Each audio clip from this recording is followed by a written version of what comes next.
And great to have joining us now on our Book Talk segment, New York Times best-selling author. She has a brand new part of her Joanna Brady series. It's called Downfall, Brady novel of suspense. We're joined today by New York Times bestseller J.A. Jance on the telephone. And J.A., good to talk with you. How are you? I'm just fine. A word of warning.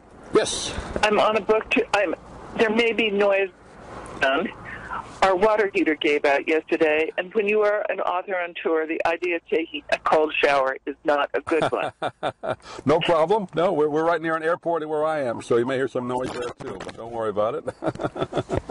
Well, first of all, congratulations not only on this book, but you have several series going on at once, so that kind of keeps you on your toes to keep your series intact, right? Whose goes where? I have 4 separate series. I write 2 books a year. I do 2 book tours a year. I'm 72 years old, fully employed, and I could not be happier. I would say, with all the series you have going, you can do 4 a year, right, to keep them all alive. So that's pretty good. That's pretty prolific. Not without help. Not without help. And I write all my own books. I answer all my own emails. So.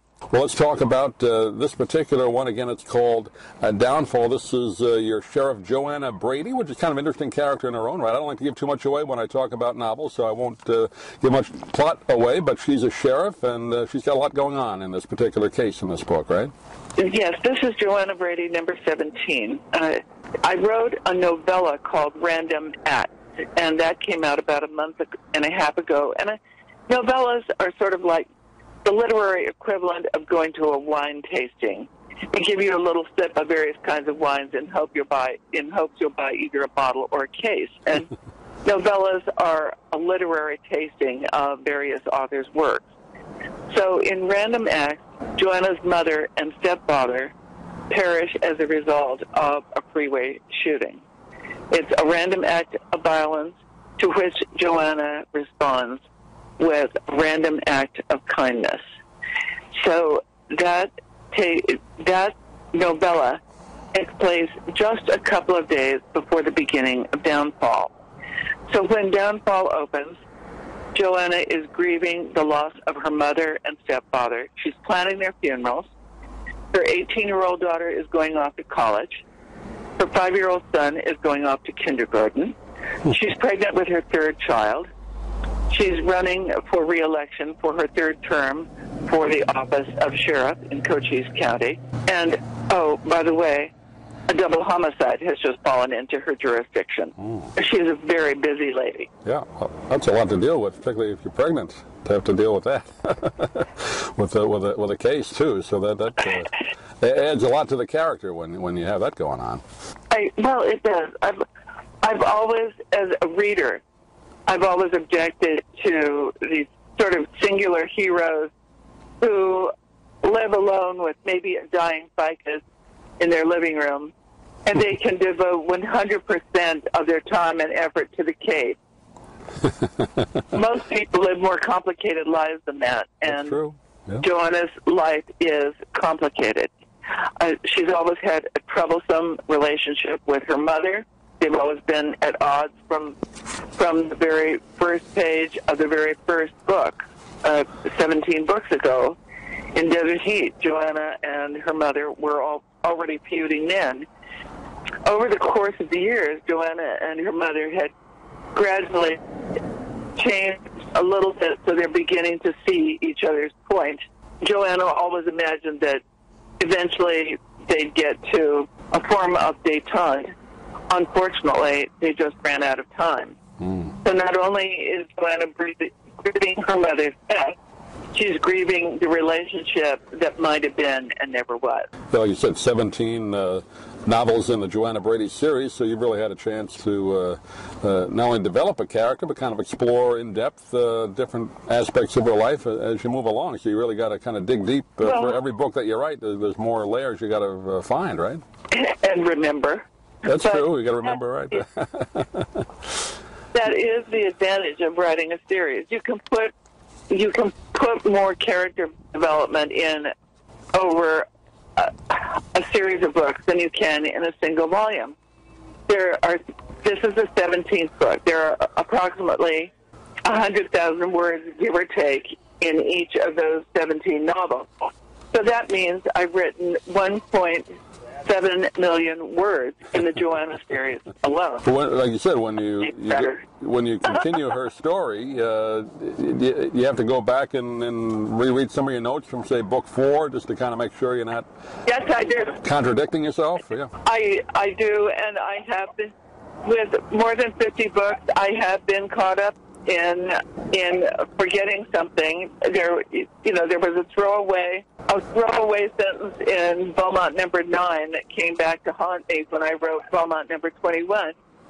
But when I was on the reservation, the ladies who made the baskets or did beadwork always made sure that there was at least one error in each piece or beadwork, because only the Great Spirit is perfect. So I figured those mistakes are the right mistakes to make. That's a good way to look at it. Yeah, sure. Kind of gives your readers something to kind of look for, right?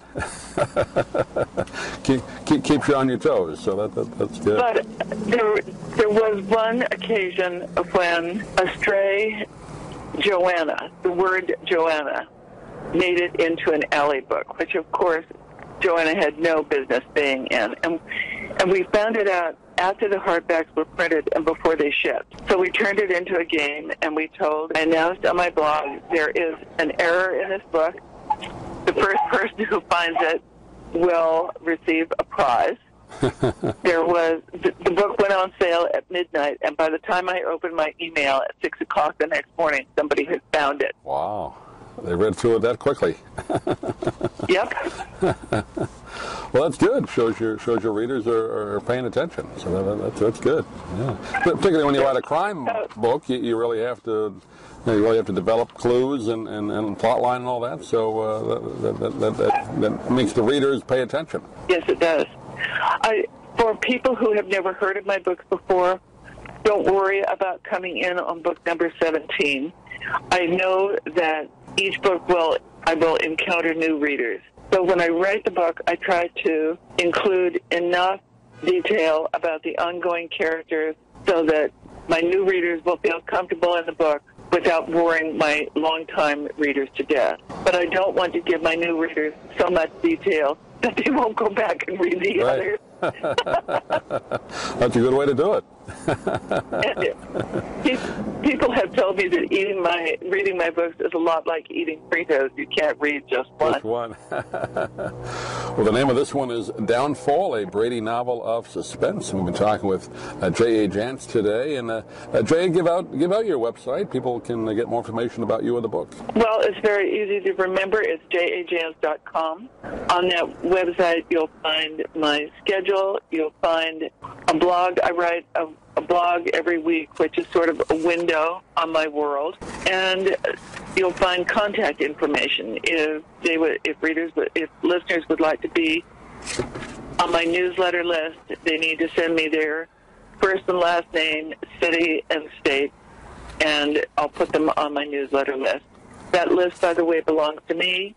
Nobody else touches it. I write my own books. I answer my own email. Great. Jay, pleasure talking to you. I know it's a busy schedule for you, talking to guys like me, but thanks for being with us. Hopefully we can do it again. Thank you. If you'd like to order the book we're talking about, please go to DougMilesMedia.com and enter the author's name in the Amazon search box. Thank you for listening. Please come back soon for more conversations here at DougMilesMedia.com. This has been a presentation of Doug Miles Media, all rights reserved. You can listen to or download previous programs at iTunes, Stitcher.com, or Doug Miles Media.